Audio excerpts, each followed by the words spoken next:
नमस्कार, आचरण के साथ मैं हूं टीएन मनीष। हाजिर हूं आज का मुद्दा लेकर।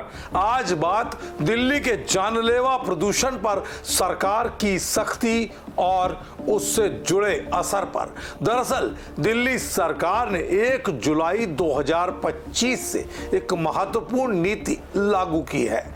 आपको बता दें दोस्तों, जिसके तहत 10 साल से अधिक पुराने डीजल वाहनों और 15 साल से अधिक पुराने पेट्रोल सीएनजी वाहनों को पेट्रोल पंपों पर ईंधन नहीं दिया जाएगा। ये कदम दिल्ली की बिगड़ती हवा की गुणवत्ता को सुधारने के लिए उठाया गया है, जहां वाहनों से निकलने वाले उत्सर्जन प्रदूषण का एक बड़ा हिस्सा 28% PM 2.5, 41 यानी 41% सल्फर ऑक्साइड और 78% नाइट्रोजन ऑक्साइड है। नीति को लागू करने के लिए पेट्रोल पंपों पर ऑटोमेटिक नंबर प्लेट रिकॉग्निशन यानी ANPR कैमरे लग गए हैं और उल्लंघन करने वाले वाहनों को जब्त किया जाएगा। इसके साथ ही इन पर तगड़ा जुर्माना भी लगाया जा रहा है। दिल्ली में हवा की खराब गुणवत्ता ने जनता के स्वास्थ्य पर गंभीर असर डाला है। 2008 के एक अध्ययन के अनुसार दिल्ली के निवासियों में श्वास संबंधी लक्षण ग्रामीण इलाकों की तुलना में 1.7 गुना अधिक है और 40.3% लोगों में फेफड़ों की कार्यक्षमता कम पाई गई है। प्रदूषण से श्वास संबंधी बीमारियों में 15% की वृद्धि हुई है, जिसमें खांसी, सर्दी, आंखों में जलन और अस्थमा यानी दमा शामिल है। अनुमान है कि हर साल प्रदूषण से हजारों मौतें समय से पहले होती है और 2.2 मिलियन बच्चों के फेफड़ों को अपूरणीय नुकसान पहुंच चुका है। दिल्ली सरकार की परिवहन सचिव निहारिका राय और ट्रैफिक पुलिस के विशेष आयुक्त अजय चौधरी ने कहा है कि इस नीति से कानून व्यवस्था की कोई समस्या नहीं आएगी और लोग जरूर सहयोग करेंगे। अपनी एक्स पोस्ट में ANI ने दिल्ली की मुख्यमंत्री रेखा गुप्ता का बयान साझा किया है, जिसमें उन्होंने कहा कि 1 नवंबर 2025 से दिल्ली में दाखिल होने वाले सभी वाणिज्यिक वाहनों को BS6 CNG या इलेक्ट्रिक होना अनिवार्य होगा। सोशल मीडिया पर कुछ लोगों ने इस नीति का स्वागत किया, जबकि कुछ नेटिजन्स इस बात पर चिंता जता रहे हैं कि गरीब वर्ग को ये खासा प्रभावित करेगा, क्योंकि उनके पास नए वाहन खरीदने के लिए धन की व्यवस्था नहीं है। दरअसल दिल्ली में पुराने वाहनों पर ईंधन प्रतिबंध और प्रदूषण से लड़ाई लगातार जारी है। इस बीच दिल्ली सरकार ने 1 जुलाई 2025 से एक महत्वपूर्ण नीति लागू कर दी है, जिसके अनुसार 10 वर्ष से अधिक पुराने डीजल वाहनों और 15 साल से अधिक पुराने पेट्रोल CNG वाहनों को पेट्रोल पंपों पर ईंधन नहीं मिलेगा। ये कदम दिल्ली की बिगड़ती हवा की गुणवत्ता के लिए उठाया है। दरअसल इस पूरे मामले में जनता जो है कैसा सहयोग करेगी, इस पर निर्भर करेगा, क्योंकि सरकार ने अपनी तरफ से सख्त रवैया अपनाते हुए ANPR कैमरे पेट्रोल पंपों पर लगा दिए हैं। लेकिन सबसे बड़ा सवाल यह है कि जमीन पर जो मॉनिटरिंग है वो किस तरह से होती है, ये देखना दिलचस्प होगा।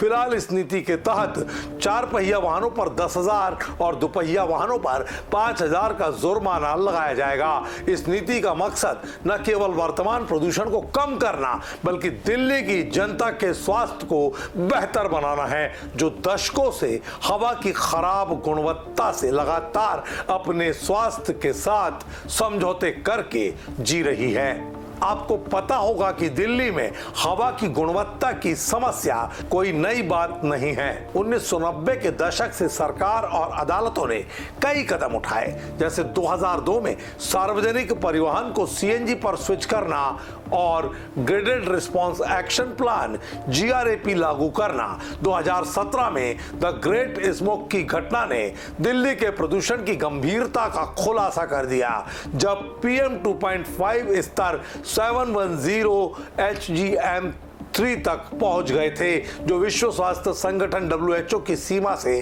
कहीं अधिक था। 2011 में दिल्ली का PM10 स्तर 198 UGM8 था, जो WHO की अधिकतम सीमा से 10 गुना अधिक था। एयर पोल्यूशन इन दिल्ली, पिछले प्रयासों में वाहनों पर प्रतिबंध अगर हम देखें, इलेक्ट्रॉनिक वाहनों को बढ़ावा देना, सार्वजनिक परिवहन को और अधिक कुशल बनाने की कोशिश शामिल रही। हालांकि इन उपायों के बावजूद सर्दियों के महीनों में प्रदूषण का स्तर खतरनाक स्तर पर पहुंच जाता है, खासकर पराली जलाने और वाहनों से निकलने वाले उत्सर्जन के चलते।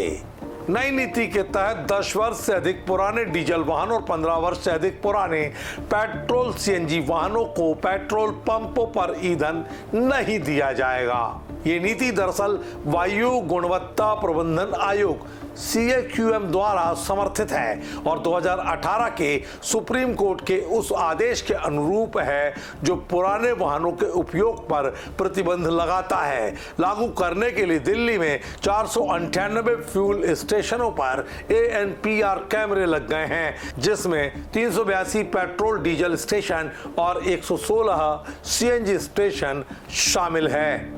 इसके अलावा दिल्ली सरकार ने जागरूकता अभियान भी चलाया है और डीलरों के साथ बैठकें की है। पेट्रोल पंप मालिकों ने सुरक्षा चिंताओं के कारण पुलिस या नागरिक रक्षा कर्मियों की तैनाती की मांग सरकार से की है, खासकर उन स्टेशनों पर जहां पुराने वाहन अधिक आते हैं, ताकि ग्राहक के साथ किसी भी तरह की अप्रिय स्थिति पेट्रोल पंप के स्टाफ के साथ न पैदा हो। दिल्ली में अनुमानित रूप से तकरीबन 62 लाख वाहन इस नीति से सीधे प्रभावित हो रहे हैं, जिनमें 41 लाख दोपहिया और 18 लाख 4 पहिया वाहन शामिल है। ये आंकड़ा लगातार बढ़ रहा है और इसके 1 करोड़ तक पहुंचने की पूरी संभावना है। इसके अलावा NCR के अन्य हिस्सों में भी ये नीति लागू होगी। हरियाणा के जिलों में 27.5 लाख, उत्तर प्रदेश में 12.4 लाख और राजस्थान में 6.1 लाख वाहन प्रभावित होंगे। नवंबर 1, 2025 से गुरुग्राम, फरीदाबाद, गाजियाबाद, गौतम बुद्ध नगर और सोनीपत में और अप्रैल 2026 तक अन्य NCR जिलों में ये नीति प्रभावी होगी। दिल्ली में हवा की खराब गुणवत्ता ने जनता के स्वास्थ्य पर गंभीर असर डाला है। 2008 के एक अध्ययन में पाया गया कि दिल्ली के निवासियों में श्वास संबंधी लक्षण बहुत ज्यादा तेजी से बढ़े हैं। तो ऐसे में एयर पोल्यूशन के चलते दिल्ली को निजात दिलाने के लिए ये पूरा की पूरा जो प्रयास है, उस प्रयास को नागरिकों के सहयोग की खासी जरूरत है, क्योंकि इस समय दिल्ली की आबादी के 15% लोगों में खांसी, सर्दी, आंखों में जलन और दमा जैसी बीमारी जो है वो लगातार चपेट में ले रही है। इतना तो तय मानिए कि दिल्ली बुरी तरह से अपनी प्रदूषित आबो हवा से हलाकान, हैरान और परेशान है। ऐसे में ये नीति दिल्ली की हवा को साफ करने और नागरिकों के स्वास्थ्य को बेहतर बनाने की दिशा में एक महत्वपूर्ण कदम साबित हो सकती है। भविष्य में दिल्ली सरकार इलेक्ट्रिक वाहनों को बढ़ावा देने और सार्वजनिक परिवहन को अधिक कुशल बनाने पर ध्यान केंद्रित कर सकती है। ये नीति न केवल वर्तमान प्रदूषण को कम करेगी, बल्कि लंबे समय में दिल्ली को एक स्वस्थ और साफ सुथरे वातावरण की ओर ले जाएगी। बस ये तभी संभव हो पाएगा जब दिल्ली की जनता और सरकार दोनों खतरे के निशान से ऊपर जा रहा अपना वर्तमान खुद के बेहतर भविष्य की खातिर संवारने का संकल्प लें और सरकार औद्योगिक प्रदूषण पर भी जरी सी निगाहबानी करे, ताकि वाहनों के साथ उद्योगों के प्रदूषण पर भी लगाम लग सके। आज के मुद्दे में इतना ही। मुझे दीजिए इजाजत। नमस्कार। देश दुनिया की सभी खबरें देखने के लिए जुड़े रहिए आचरण न्यूज से। आचरण न्यूज, हर कदम आपके साथ।